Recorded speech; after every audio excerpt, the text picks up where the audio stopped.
Saya hanya bergantung dengan uang yang diberikan oleh ayah saya hasil dari narik angkot. Itu pun uang dari ayah saya hanya cukup untuk kebutuhan kami sehari-hari di rumah.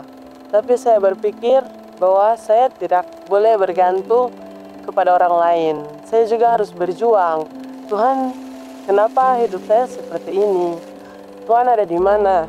Kenapa teman-teman saya ketika mereka membeli buku, saya lihat mereka dengan mudahnya membeli buku, mereka ada uang. Kenapa hidup saya harus seperti ini? Tuhan gimana? Kenapa Tuhan tidak adil?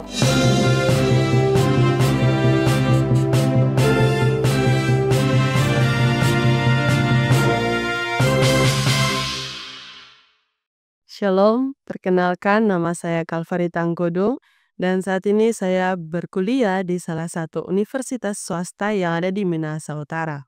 Saat ini saya ingin membagikan sebuah kesaksian tentang bagaimana Yesus bekerja di dalam kehidupan saya, terlebih ketika saya mengalami kesulitan dalam studi saya, dalam finansial saya.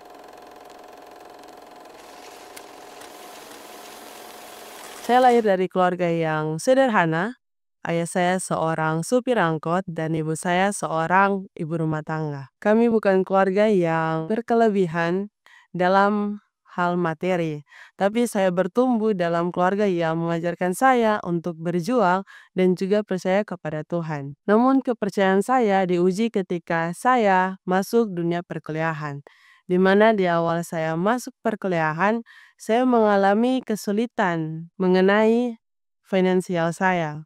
Saya pikir dunia perkuliahan hanya tentang belajar, buat tugas, buat portofolio atau makalah. Ternyata dunia perkuliahan juga mengajarkan di mana kita harus bertahan hidup tentang mental, emosi kita, dan juga finansial. Di awal masuk kuliah, saya merasa kesulitan dengan finansial saya, di mana saya sulit untuk membeli buku pembelajaran, untuk membeli pulsa internet, bahkan kebutuhan lainnya yang mendukung saya dalam perkuliahan. Saya hanya bergantung dengan uang yang diberikan oleh ayah saya hasil dari narik angkot.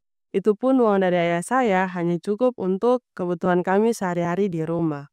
Saya bersyukur karena ada kakak sepupu saya, yang membantu saya sesekali untuk membeli pulsa internet. Tapi saya berpikir bahwa saya tidak boleh bergantung kepada orang lain. Saya juga harus berjuang. Dan akhirnya saya memutuskan untuk berjualan puding. Awalnya saya ragu, bukan soal bisa atau tidaknya saya menjual puding, tetapi tentang waktu dan tenaga saya karena saya harus berkuliah sambil berjualan puding.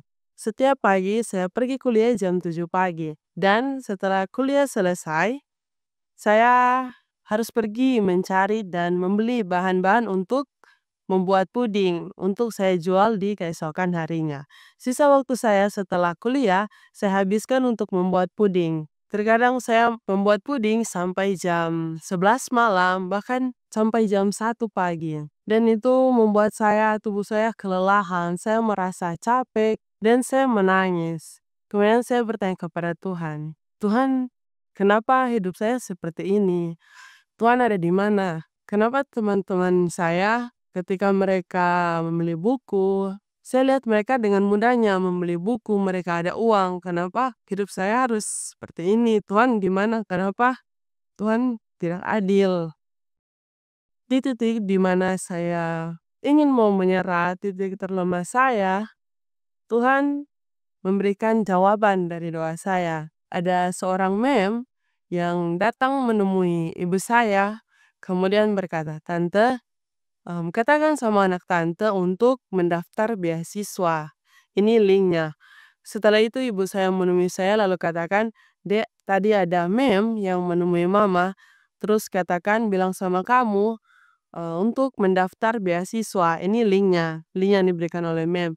Di situ saya bingung, kenapa tiba-tiba sekali? Tapi saya akan percaya itu adalah jawaban dari Tuhan, pemberian dari Tuhan. Akhirnya saya mendaftarkan diri saya dan puji Tuhan oleh karena pertolongan Tuhan, saya diterima sebagai penerima beasiswa.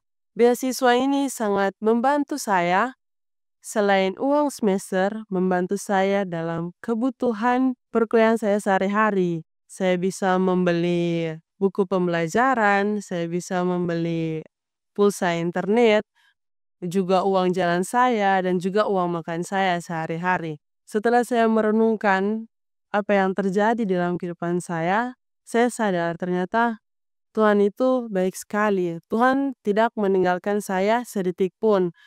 Ketika saya mengalami kesulitan, Tuhan sedang merancangkan suatu rencana, cara yang terbaik untuk menolong saya. Ketika saya merasa Tuhan tidak peduli kepada saya merasa saya sendirian dalam kesusahan, ternyata Tuhan secara diam-diam bekerja melalui orang lain. Firman Tuhan yang menguatkan saya terdapat di dalam Yeremia 29 ayat 11. Sebab aku ini mengetahui rancangan apa yang ada padaku mengenai kamu, demikianlah firman Tuhan, yaitu rancangan damai sejahtera dan bukan rancangan kecelakaan. Ketika saudara-saudara mengalami kesulitan, ketika saudara-saudara merasa saudara sendiri, jangan takut datang kepada Tuhan. Mari kita datang kepada Tuhan dengan segenap hati, dengan percaya, yakin dan percaya bahwa Tuhan akan menjawab setiap doa yang kita layangkan. Terima kasih, Tuhan Yesus memberkati.